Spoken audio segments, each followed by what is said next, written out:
ආයුබෝවන්. ඔබ මේ එකතු වී සිටින්නේ ඔබ පුන පුනා බලා සිටි යෝධයෝ වැඩසටහන සමගයි. ඔව්.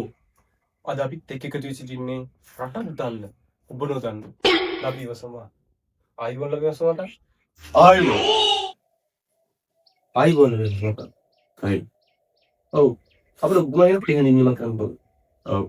ඇත්තටම කියනවා නම් මං එන්නේ දුබයි රටේ ඉඳලා සල්ලි හොඳට හම්බ කරපු සල්ලි ගෑණි කරගෙන. ඉතින් ඔව් වලස්ස තුරුතාර.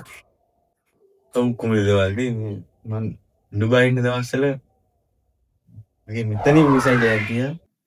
සිරාවට බය වුණා මාතේ. මගේ නෙවෙයි ළඟ හිටපු අපේ දන්න කෙනෙක්ගේ. ඒ වගේ පාදක මැද තමයි ඇත්තටම යතුනේ. ඔව්. තාමත් අසීරු මාතක මැද මේක ගලන් ආයම මාව මරන් කාවි සින්දු නොදා හිටියොත් ඔයෝ ස්ක්‍රිප්ට් එක නෑ. නැද්ද? ඔව් මට ඔබතුමාගේ කම්පලාත වලින් පොඩි විස්තරයක් කරන්න පුළුවන්ද? අපි දුන්නේ රාත්තලෙන් අපිට කිසි දෙයක් එපා. ලබිය හිට හොඳ එකයි ඉන්නේ බෙන්තර පාලමින් එහා.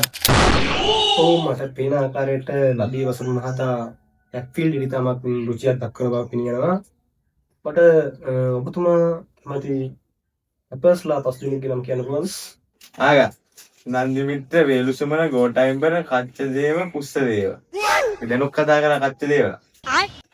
ඔව් අපි ඊළඟ මාතෘකාවට යමු.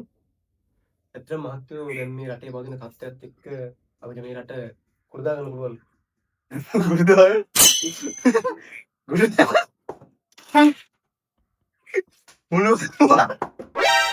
ඇත්තටම හන්න මහත්තයේ ප්‍රශ්නේ.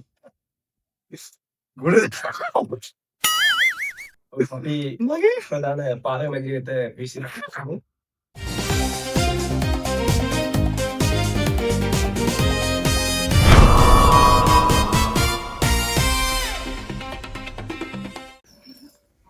ඔව් අපි ඊළඟ මාතෘකාවට යමු. ලබී වසම මහතාගේ ඉදිරියේදී කරන්න බලාපොරොත්තු වෙන සිටින වැඩකට කොහොමද? මහා ලොකු දෙයක් නැහැ කුමුතික.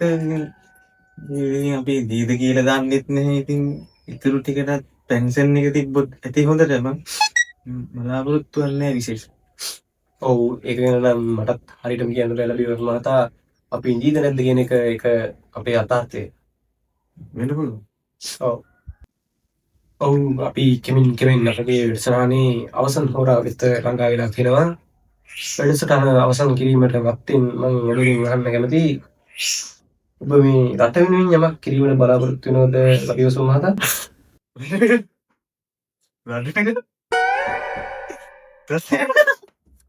මම හිතන්නේ අපි යම් අවසන් වීම හොඳයි. නැවතත් හමු වීමට මේ වැඩසටහන අවසන් කරන්න යන්නේ නැවතත් යෝධයෝ සමග මම මිස්ටර්